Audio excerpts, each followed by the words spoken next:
नमस्कार, स्वागत है आपका इतिहास स्वदेश पर। मैं हूं आपके साथ सौमित्र बुद्धकर। आप देख रहे हैं मार्केट्स पर हमारी खास पेशकश, कल की तैयारी। आइए बता दें क्या खास लाए हैं आज शो में हम आपके लिए। वीकली एक्सपायरी का दिन था आज और साथ ही क्रेडिट पॉलिसी भी पेश हुई। बाजार ने दोनों को ही काफ़ी अच्छे से लिया और जोरदार तेजी के साथ बंद हुए बाजार। आज एनालिसिस करेंगे बाजार का आगे अपने शो में। कल जो ओएनजीसी के नतीजे आने वाले हैं उस पर भी फोकस होगा, क्या उम्मीद करनी चाहिए इस ऑयल एंड गैस कंपनी से।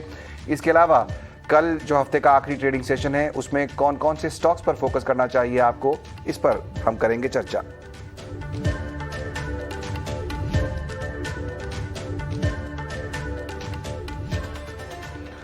और क्रेडिट पॉलिसी के फैसले के बाद आज बाजार में अच्छी तेजी देखने को मिली। वीकली एक्सपायरी का दिन भी था आज। निफ्टी 142 अंकों की मजबूती के साथ 17,605 पर बंद हुआ। सेंसेक्स में 460 तो निफ्टी बैंक में 400 अंकों से ज्यादा का उछाल देखने को मिला। लेकिन बाजार के बाकी सेक्टर और शेयर का प्रदर्शन कैसा रहा, ये बताने के लिए मेरे सहयोगी डिम्पी कालरा हमारे साथ जुड़ रहे हैं। कल के शॉर्ट कवरिंग के बाद आज बाजार के अंदर फिर से तेजी देखने को मिली। हालांकि आज इवेंट का दिन भी था, पॉलिसीज भी थी और उसकी वजह से आज मार्केट काफ़ी अच्छे से अब बंद हुआ है। आज 10:15 बजे तक तो बाजार के अंदर किसी तरह कोई तेजी नहीं थी, लेकिन उसके बाद एकाएक मार्केट तेज हुआ और निफ्टी करीब 142 अंकों की मजबूती के साथ 17,600 के ऊपर जाके क्लोज होने में कामयाब हुआ। बैंक निफ्टी में आप देखेंगे 39,000 के ऊपर क्लोज हुआ है। सेंसेक्स में 450 अंकों के बढ़त के साथ 58,900 पे हमको सेंसेक्स क्लोज होते हुए दिखा है। अब मैं आपको जल्दी जल्दी बताता चलता हूँ कि मार्केट्स के अंदर आज हुआ क्या। पहले निफ्टी, बैंक निफ्टी एंड आपने देख लिया। उसके बाद आप विक्स देखिए, 4.5% का विक्स हमको फिर से घटा हुआ दिखा है। पिछले 3 दिन में 21 का विक्स घटकर 17.5 आ चुका है, यानी कि आपका जो इवेंट क्लोज हो चुका है और इवेंट क्लोज होने पर ये नॉर्मल हो चुका है। अब आपको कोई नया ट्रिगर चाहिए जिसके बेसिस पे मार्केट चलेगा, नहीं तो बाजार बिल्कुल ठंडा पड़ा रहेगा और वो ट्रिगर ग्लोबल मार्केट से हो सकते हैं। आईटी इंडेक्स ये सबसे तेज चलने वाले इंडेक्सेस में से एक था, क्योंकि इसने पिछले 2 दिन में बाजार की बढ़त के साथ अपने आप को कोरिलेट किया और आईटी इंडेक्स चला है। इसके अलावा जो इंडेक्स चला उसमें था मेटल्स के अंदर भी करीब 1.5% तक की हमको मजबूती आती हुई दिखी है। और मेटल्स के अंदर एनएमडीसी, नाल्को, हिंडाल्को, टाटा स्टील, इनकी लीडरशिप काफ़ी काम आती हुई दिखी।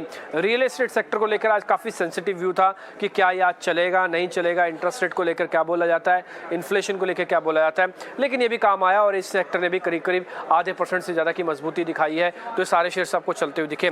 अब आते हैं सीधा स्टॉक्स पे। आज के निफ्टी के टॉप गेनर्स में टाटा स्टील शामिल हुआ करीब 2% की मजबूती के साथ। इसके अलावा कोटक बैंक, आज हमने आप जब पॉलिसी आ रही थी इस बैंक को आपको नोटिस भी करवाया था कि पॉलिसी का इंपैक्ट अगर आपको किसी बैंक में सबसे पहले साफ दिखेगा वो कोटक में दिखेगा। 1.5% तक की मजबूती यहाँ पे आई है। आज एचडीएफसी के दोनों twins, HDFC bank, HDFC limited, ये दोनों अच्छी खासी क्लोजिंग करके गए हैं और इन दोनों का चलना बेहद राहत की बात है और ये बैंक निफ्टी को काफ़ी हद तक कुशन देगा क्योंकि इनकी वेटेज काफ़ी ज़्यादा है। इसके अलावा इन्फोसिस और एसबीआई लाइफ, ये 2 शेयर और ऐसे थे जिनकी आज की क्लोजिंग अच्छी रही, बेहतर रही, डे हाइस पे क्लोज होके गए हैं और इन दोनों ने काफ़ी हद तक अपने सेगमेंट को भी बूस्ट किया है। छोटे मझोले शेयरों की कैटेगरी जाने से पहले मैं आपको मार्केट के लूजर्स भी दिखा देता हूं। आज मारुति का दिन बिल्कुल ठीक नहीं था। 150 रुपये तक का नुकसान आज मारुति के अंदर हमको बनते हुए दिखा। इसके अलावा जो शेयर टूटा मारुति के अलावा वो था बीपीसीएल और आईओसी, क्योंकि क्रूड के प्राइसेस अभी भी हाई हैं और चुनावों की वजह से पूरी तरह से ये कंज्यूमर को पास ऑन नहीं कर पा रहे हैं, जिसकी वजह से इनमें भी दबाव है। करीब 1% की ये गोता लगाया आज इन्होंने लगाया। रेडिको खैतान, 2 मिड कैप की कैटेगरी के ऐसे शेयर्स हैं जो लगातार बैक टू बैक चल रहे हैं। रिजल्ट्स आने के बाद से रेडिंगटन और उसके बाद खरीदारी रेडिको खैतान के अंदर आज हमको काफ़ी अच्छी दिखी है। एक और शेयर है जीएनएफसी। ये तीसरा ऐसा दिन है जब जीएनएफसी के अंदर 5% से आसपास की बढ़त हमको बनती हुई दिखी है। एलआईसी हाउसिंग भी आज एलआईसी के आईपीओ की खबर की वजह से काफ़ी हद तक सुर्खियों में रहा, करीब 2% ये भी चला। और बॉम्बे स्टॉक एक्सचेंज का एक आईपीओ है, शेयर है माफ़ कीजिए, वो शेयर भी हमको काफ़ी ज़बरदस्त बनते हुए दिखा है। एक शेयर जो आईपीओ के बाद ज़बरदस्त प्रॉफिट आपको दे रहा है, 2 दिन बैक टू बैक सर्किट लगाया, वो था अदानी विल्मर का शेयर। करीब 20% तक की तेज़ी आज भी अदानी विल्मर में थी। 3 दिन में 50% से ज़्यादा का रिटर्न देने वाला शेयर अदानी विल्मर। चलिए, हमारे दोनों ही मेहमान हमारे साथ जुड़ गए हैं, अविनाश गोरखकर और देवांग शाह। आप दोनों का बहुत बहुत स्वागत है। देवांग, 17,600 के ऊपर की क्लोजिंग कैसे रीड किया आपने बाजार को आज? क्या आपको लगता है कि अपसाइड मोमेंटम बना रहेगा यहाँ से आगे? मार्केट में हमने जैसा देखा है कि जिस तरीके से बाउंस बैक दिया है और भी लगता है कि अपसाइड इंटैक्ट है, बट अग्रेसिव बाइंग को अवॉइड करनी चाहिए। बाय एंड डिक्लाइन की स्ट्रेटेजी रखनी चाहिए। सपोर्ट है निफ्टी का 17,450 एंड रेजिस्टेंस की बात करें 17,750, 17,800 एक स्ट्रॉन्ग रेजिस्टेंस है निफ्टी के लिए। ओके, तो ये लेवल्स हैं जिन पर नज़र रखनी चाहिए आपको निफ्टी के लिए।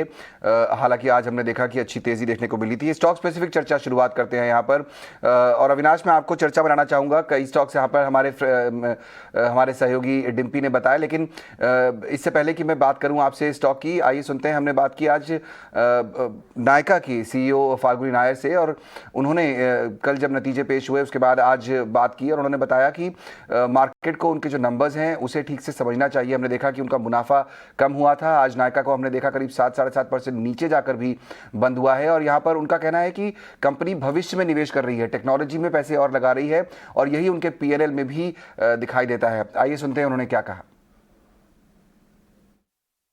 We are investing for the future, and we are taking all that hit on our P&L. Like almost like even if you take our employee costs, almost 30% of our employee costs is towards technology. And I've always explained to investors that technology is the plant and machinery of the new age company, and we actually write it off from our P&L. We don't need any other plant and machinery but our technology team.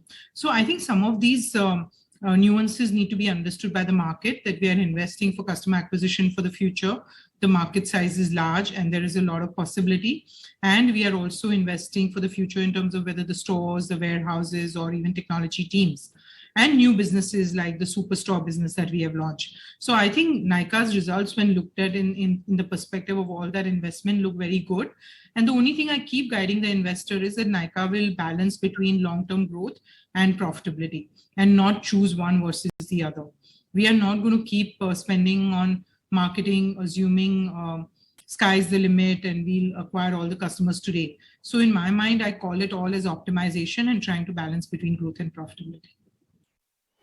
Avinash, कल आए थे नतीजे, हमने देखा था कि मुनाफा company का घट रहा है।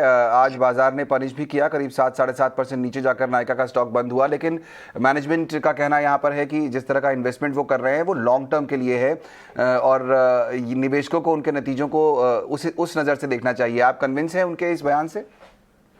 सौमित्र, मुझे लग रहा है कि देखिए, जो भी न्यू एज कंपनी जो भी आई है इसमें हमने देखा है कि टेक्नोलॉजी के ऊपर, ब्रांडिंग के ऊपर काफी खर्चा हो रहा है।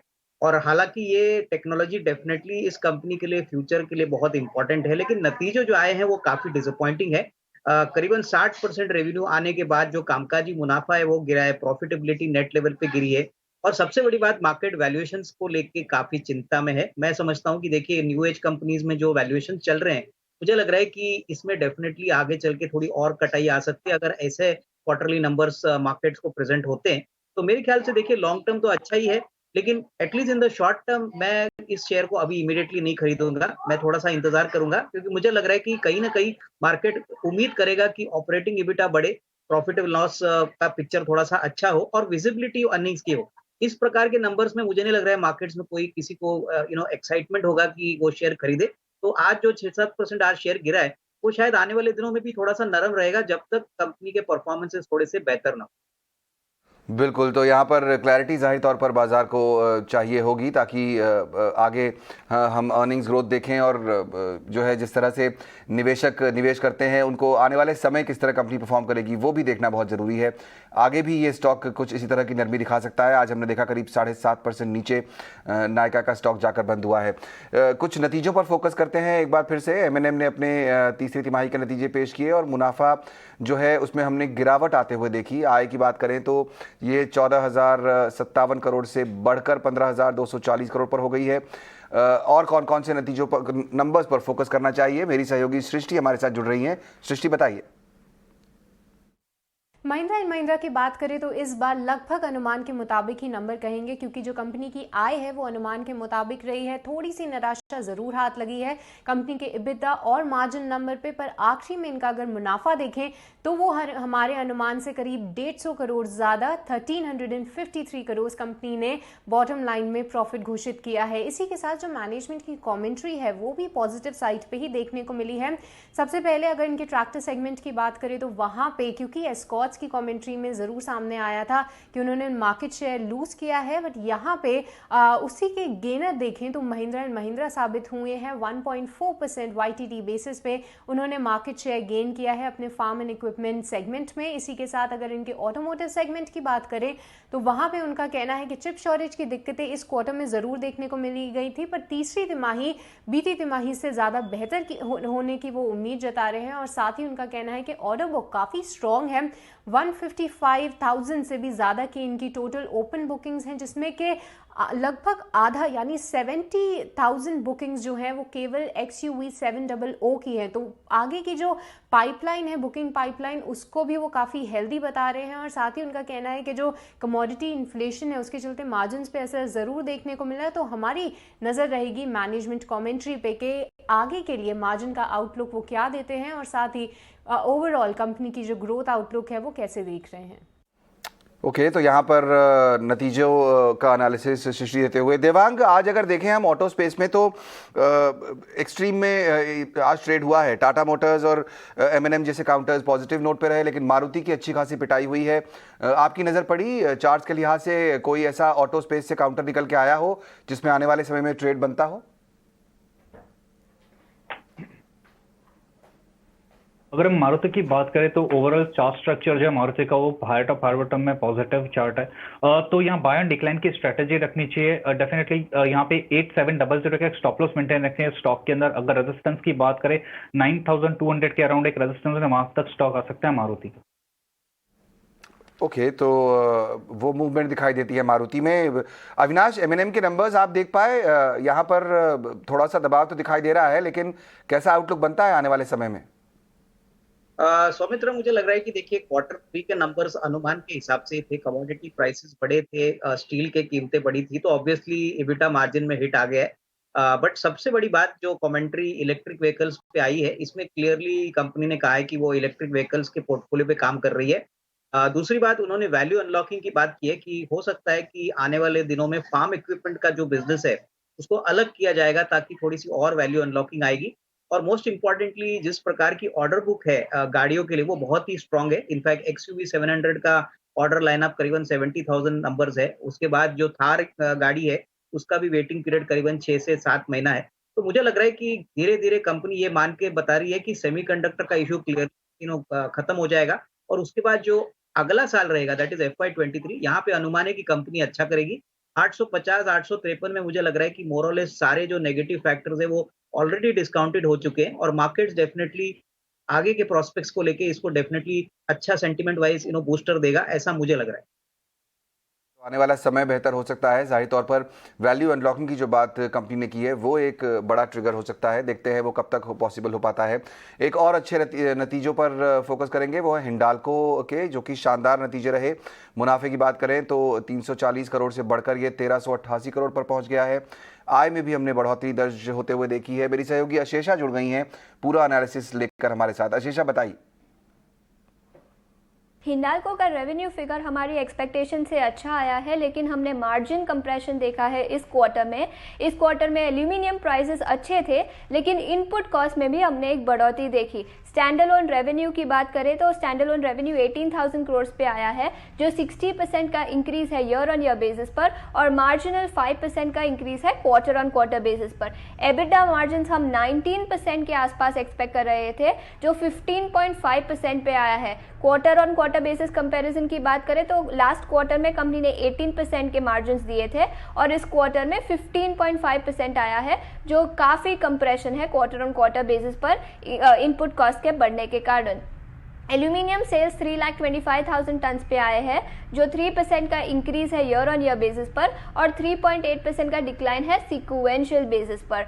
कॉपर सेल्स में भी हमने 50% का इंक्रीज देखा ईयर ऑन ईयर बेसिस पर और क्वार्टर ऑन क्वार्टर बेसिस पर एब्सोल्युटली फ्लैट आए हैं। एल्यूमिनियम एबिटा भी 131% से इंक्रीज हुआ ईयर ऑन ईयर बेसिस पर एल्यूमिनियम प्राइसेस अच्छे होने के कारण Q3 में। कॉपर एबिटा में हमने 63% का इंक्रीज देखा ईयर ऑन ईयर बेसिस पर। कंपनी के डेट पोजीशन की बात करें तो इस क्वार्टर में भी कंपनी ने अपनी डेट कम की है। कंपनी ने 4,378 करोड़ की डेट रीपेमेंट की इस क्वार्टर में और अभी 31 दिसंबर 2021 के हिसाब से कंपनी की नेट डेट 43,733 करोड़ है। इस क्वार्टर में रेवेन्यू हमारे एक्सपेक्टेशन से अच्छे आए हैं, लेकिन इनपुट कॉस्ट के बढ़ने के कारण मार्जिन्स में हमारी एक्सपेक्टेशन से ज़्यादा कंप्रेशन आया है। बिल्कुल, तो नतीजे कुल मिलाकर काफ़ी अच्छे दिखाई दे रहे हैं। हिंडाल्को का चार्ट आपने देखा है देवांग, नतीजे तो हालांकि बहुत अच्छे रहे हैं, जैसे एनालिसिस यहाँ पर रशीशा भी कर रही हैं, लेकिन स्टॉक आज 1% से कुछ कमज़ोर जाके बंद हुआ है, 550 के आसपास। क्या कोई ट्रेड बनता है यहाँ पर? हिंडाल्को की बात करें तो ओवरऑल चार्ट स्ट्रक्चर की बात करें, चार्ट काफी स्ट्रांग है, height of bottom chart structure में ट्रेड कर रहा है। ऑल्सो यहाँ पर एक ब्रेकआउट देखने मिला है हिंडाल्को के अंदर, तो बाय एंड डिक्लाइन की स्ट्रैटेजी रखनी चाहिए। यहाँ 532 का एक स्टॉप लॉस मेंटेन रखना चाहिए हिंडाल्को में और 565 के टारगेट के साथ होल्ड करना चाहिए हिंडाल्को। 65 तक के टारगेट हो सकते हैं यहाँ पर। बाय ऑन डिक्लाइन, कमजोरी दिखे तो खरीदें। अविनाश, अगर मेटल स्पेस में कोई पिक करना हो तो आप कहाँ जाएंगे? हमने देखा टाटा स्टील, जिंदाल स्टील जैसे स्टॉक जो हैं वो जोरदार तेजी दिखा रहे हैं। हमने आज नालको, एनएमडीसी, ये जीएमडीसी ऐसे स्टॉक्स में भी अच्छी मूवमेंट आते हुए देखी। एक बार फिर चल पड़े हैं मेटल स्टॉक, शायद कमोडिटी प्राइसेस जिस तरह बढ़ रहे हैं ग्लोबली उसकी वजह से। आप किस तरफ रहना चाहेंगे अभी? नहीं, मैं समझता हूँ, देखिए मेटल कंपनीज ने डेफिनेटली नंबर्स तो अच्छे दिखाए, लेकिन मार्जिन्स में डेफिनेटली इम्पैक्ट आ गया और ये ऑब्वियसली एक्सपेक्टेड था। अगर हम हिंडाल्को के नंबर्स देखें तो मुनाफा तो अच्छी तरह से बढ़ा है, लेकिन मार्जिन कॉम्प्रेशन हुआ है। दूसरी कंपनी जैसे स्टील अथॉरिटी ऑफ इंडिया की भी बात करें तो नंबर अच्छे थे, लेकिन मार्जिन्स हिट हो गए। तो आने वाले दिनों में अगर इनपुट प्राइसेस बढ़ते हैं तो मेरे ख्याल से थोड़ी बहुत दिक्कत इनको प्रॉफिट बढ़ने में रहेगी। मेरे ख्याल से मेटल स्पेस में डेफिनेटली मोमेंटम रहेगा, बट जो काफी अट्रैक्टिव काउंटर लग रहा है वो मुझे लग रहा है वेदांता है। वेदांता में मैनेजमेंट कमेंट्री अच्छी है, उन्होंने अभी रिस्ट्रक्चरिंग के बारे में क्लैरिटी दी है और इस प्राइस पे मुझे लग रहा है कि ये अच्छा वेल डाइवर्सिफाइड एक मेटल प्लस एक ऑयल कॉन्ग्लोमरेट है, जहां पे ऑयल के क्रूड प्राइसेस का भी बेनिफिट इनको मिलेगा। तो मेरे ख्याल से वेदांता में डेफिनेटली पोजीशंस बनाई जा सकती है। जिनके पास हिंडाल्को है वो होल्ड करे, बट फ्रेश कमजोरी हो तो ही इसमें फ्रेश निवेश करे। ओके, तो कमजोरी हो तो ही हिंडाल्को में और निवेश करें। हमारे दोनों मेहमान यही बता रहे हैं, लेकिन वेदांता एक और आइडिया हो सकता है मेटल स्पेस से, अगर आप अपने पोर्टफोलियो में ऐड करना चाहते हैं तो। चलिए, कल नतीजों का सिलसिला लगातार चल ही रहा है और कल ओएनजीसी के नतीजे आने वाले हैं। क्या अनुमान कर सकते हैं, क्या अनुमान है इन नतीजों से? मेरे सहयोगी शरद दुबे अब हमारे साथ हैं। शरद, क्या एक्सपेक्टेशन है ओएनजीसी के नंबर से कल? ओएनजीसी रहेगा फोकस पे और तीसरी तिमाही के जो नतीजे आने वाले हैं आपको फ्राइडे में, अगर आंकड़ों की बात करें तो रेवेन्यू में जो है लगभग 16% का ग्रोथ देखने मिलेगा और वहाँ पे अगर देखा जाए एबिटा जो ऑपरेशनल नंबर्स है वहाँ पे भी ऑलमोस्ट 18% का जो है उछाल देखने मिलेगा। हालांकि मार्जिन जो है लगभग सपाट रहने वाले हैं, ऑलमोस्ट 54.9% का अनुमान है, लेकिन जो नेट प्रॉफिट है यहाँ पे थोड़ी दबाव देखने मिलेगी, लगभग 55% डाउन है। अब याद रखिए नेट प्रॉफिट में जो एडजस्टमेंट्स हुई है, क्योंकि दूसरे तिमाही में एक डेफर्ड टैक्स क्रेडिट था, वो लगभग 8,200 करोड़ के ऑलमोस्ट था, तो वो जो है एक इम्पैक्ट देखने मिल सकता है। लेकिन याद रखिए जो कच्चे तेल के दाम है, हायर क्रूड प्राइसेस और जो गैस प्राइसेस, इनमें बढ़ोतरी के कारण जो ओवरऑल फाइनेंशियल्स में जो है बहुत अच्छी बढ़ोतरी देखने मिलेगी। अगर हम लोग प्राइसिंग की ट्रेंड्स की बात करें तो जो आपके एवरेज ब्रेंट क्रूड की प्राइसेस है वो लगभग जो है 15% भागे हो। जो डोमेस्टिक गैस प्राइसेस है वहाँ पे तो एक शानदार मूवमेंट देखने मिली है, लगभग 62% का जो है ग्रोथ देखने मिला है। ओवरऑल देखा जाए तो ऑयल और गैस सेल्स का जो अनुमान है ग्रोथ में वो लगभग 1.2% से लेकर 2.4% के रेंज में रहेगा रेस्पेक्टिवली। लेकिन दो इंपॉर्टेंट मैनेजमेंट की जो की फैक्टर्स होते हैं जो वॉच आउट करने के लिए वो रहने वाली है कि मैनेजमेंट का जो ऑयल एंड गैस का प्रोडक्शन है कंपनी का वो कैसा रहेगा आपके चौथे तिमाही में, इस वित्त साल में और FY23 में। और इसके अलावा ओएनजीसी विदेश जो उनके फॉरेन आर्म है उनका कैसा प्रोडक्शन आउटलुक रहा है और अर्निंग्स रहेगा चौथे तिमाही और वित्त साल 23 के लिए। बिल्कुल, तो नज़र रहेगी ओएनजीसी के नतीजों पर। देवांग, हमने देखा ये स्टॉक काफ़ी अच्छा चला है, आज करीब 3% ऊपर ओएनजीसी पहुंचा है, 170 के करीब पहुंचने वाला है। साल भर में भी ये करीब 60-65% का अपसाइड दिखा चुका है। आपको लगता है इसमें कोई और स्टीम बाकी है? ओएनजीसी की बात करें तो ओवरऑल नाउ एक कंसोलिडेशन जोन में, जब तक ये लेवल्स है 175 जो लेवल्स है वो ब्रेक नहीं करे तब तक अवॉइड करना चाहिए, बिकॉज एक स्ट्रॉन्ग रेजिस्टेंस फेस कर रहा है 175 का। तो आफ्टर दैट ये ब्रेकआउट आता है 175 का, तब यहाँ पे देख सकते हैं, यहाँ पे एक स्टॉप लॉस रखना चाहिए। अगर 160 का एक सपोर्ट जोन है ओएनजीसी के लिए। ओके 163 का सपोर्ट दिखाई देता है यहाँ पर ओएनजीसी के लिए। चलिए कुछ और खबरों का रुख करते हैं। एक्सक्लूसिव खबर लेकर आए हैं हम आपके लिए। बाय नाउ पे लेटर को लेकर कंपनियों में जो होड़ मची हुई है और अब इस रेस में जोमेटो भी उतरने वाली है। सूत्रों के हवाले से हमें एक्सक्लूसिव जानकारी मिली है। क्या डिटेल्स हैं उसके, मेरी सहयोगी नयनतारा राय हमारे साथ जुड़ रही है। नयनतारा, क्या एक्सक्लूसिव खबर लाई है जोमेटो पर आप?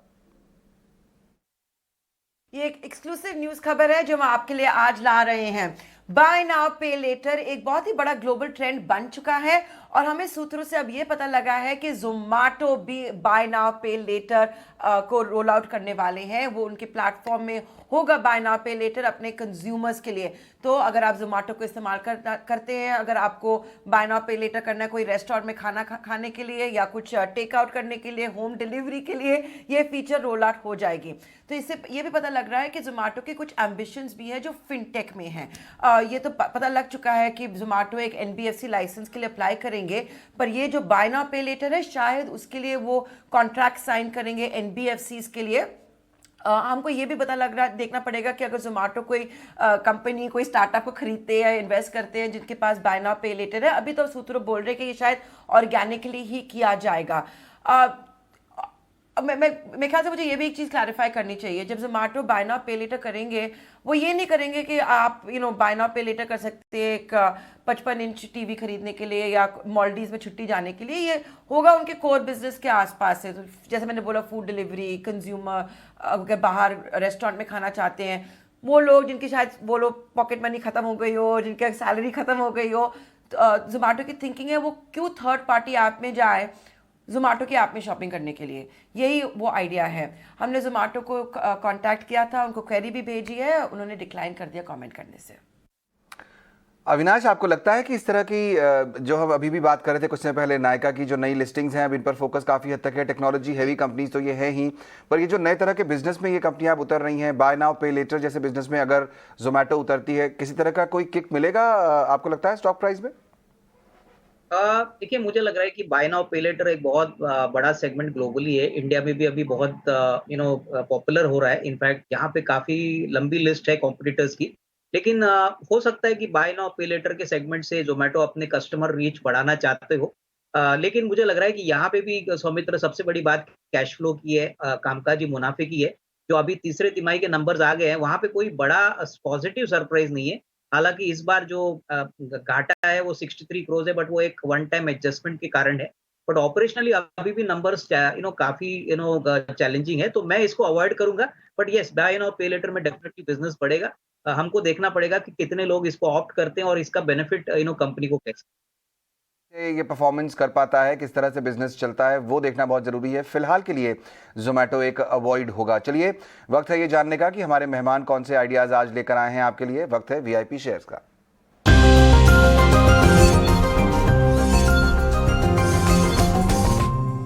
देवांग, आपसे शुरुआत करेंगे। बताइए कौन से ट्रेडिंग आइडियाज आज आप लेकर आए हैं?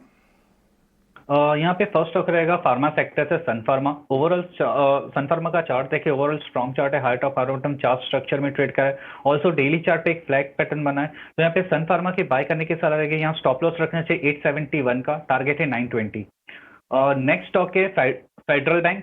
ओवरऑल फेडरल बैंक की बात करें, एक रिवर्सल पैटर्न देखने मिला है और आफ्टर द कंसोलिडेशन एक ब्रेकआउट देखने मिला है स्टॉक के अंदर। यहाँ पे फेडरल बैंक खरीदने की सलाह रहेगी। स्टॉप लॉस यहाँ रखना है 101 का एंड टारगेट रखना है 110 का।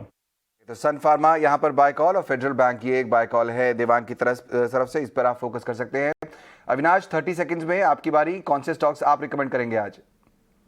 तो मित्र, दो स्टॉक्स है। पहला तो अरविंद है टेक्सटाइल स्पेस में। हमको लग रहा है कि बहुत ही दमदार नंबर्स Q3 में आ गए हैं और आगे भी मोमेंटम जारी रहेगा। टेक्सटाइल स्पेस तो फ्लेवर में है ही। हमको लग रहा है कि निवेशकों को अच्छा खासा पैसा यहाँ पे बनेगा। हमारा यहाँ पे टारगेट प्राइस करीबन 205-210 है। और दूसरी कंपनी है एजिस लॉजिस्टिक्स। ये एक गैस टर्मिनल और LPG टर्मिनल की एक बहुत बड़ी प्लेयर है। कंपनी ने पहले तिमाही में करीबन ऑलरेडी 130 करोड़ का प्रॉफिट किया है। हमको लग रहा है कि नतीजे जो कल आएंगे काफी अच्छे रहेंगे, तो यहाँ पे भी एक खरीदने का मौका बन सकता है। करीबन 290-300 का टारगेट प्राइस लेके करंट मार्केट प्राइस करीबन 210-212 है। तो ये दो स्टॉक्स मेरी तरफ। तो अरविंद में फोकस 210 तक का टारगेट और एजिस लॉजिस्टिक्स 300 रुपए तक का टारगेट। इन दोनों में आप लॉन्ग पोजीशंस ले सकते हैं। बहुत बहुत शुक्रिया अविनाश और देवांग, आज समय निकालकर हमारे शो में शामिल होने के लिए। चलिए, कल की तैयारी की पूरी टीम को भी दीजिए इजाजत। एक छोटा